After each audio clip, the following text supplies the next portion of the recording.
ऋषभ जी, अभी रमनकांत जी भी कह रहे थे, देखिए सहायक नदियों को लेके जिस तरह की प्लानिंग होनी चाहिए थी वहां हम लैग करते हैं। गंगा की बात करते हैं, लेकिन जो दूसरी सहायक नदियां हैं जो कई बार बाढ़ का सबब बन जाती हैं देश में, और हम देखते हैं खासकर असम वगैरह इतने प्रभावित रहते हैं इन्हीं सहायक नदियों की वजह से। क्या माना जाए कि सहायक नदियों को लेकर जिस तरह का मैकेनिज्म डेवलप होना चाहिए था वो नहीं कर पा रहे? हालांकि बजट में इसका जिक्र किया गया और बजट एलोकेट भी किया गया, हम थोड़ा सा पीछे हैं सर अभी।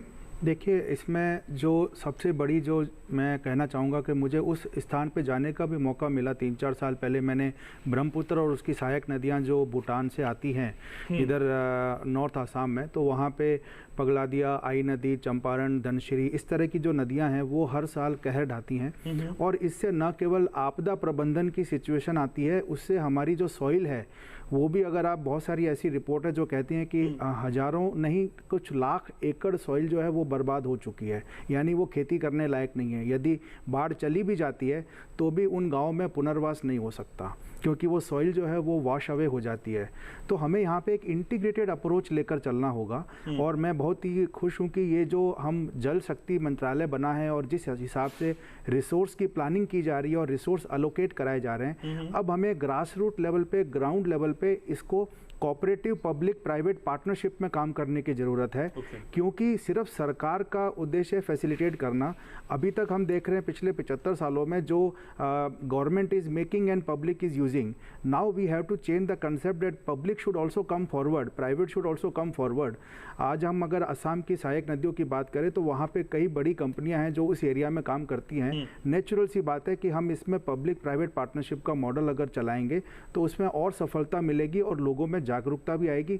जब पानी की ज़रूरत होती है तो वहाँ पे पानी अवेलेबल नहीं होता, जब पानी की ज़रूरत नहीं होती तो फ्लड आती है, और ये हर साल होता है।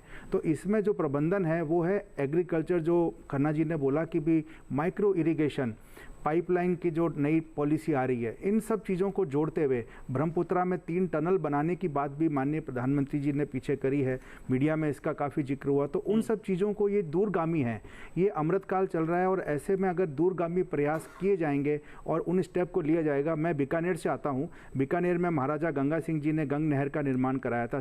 हम सबको मालूम है कि आज वो नहर की वजह से वहाँ के एरिया में काफ़ी खुशहाली आई है। तो canalisation is very very important.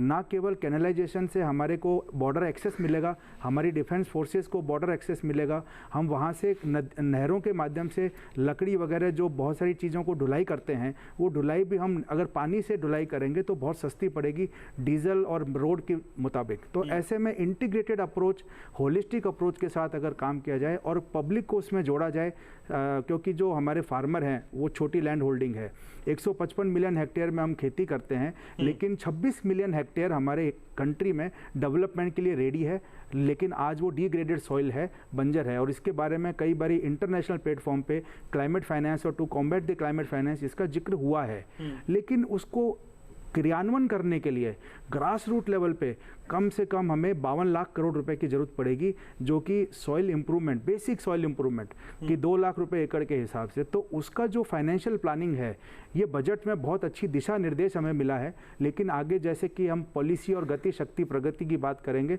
तो शायद इसमें बहुत बड़ा काम होगा जो अगले 500-1000 साल तक हमें फायदा देगा।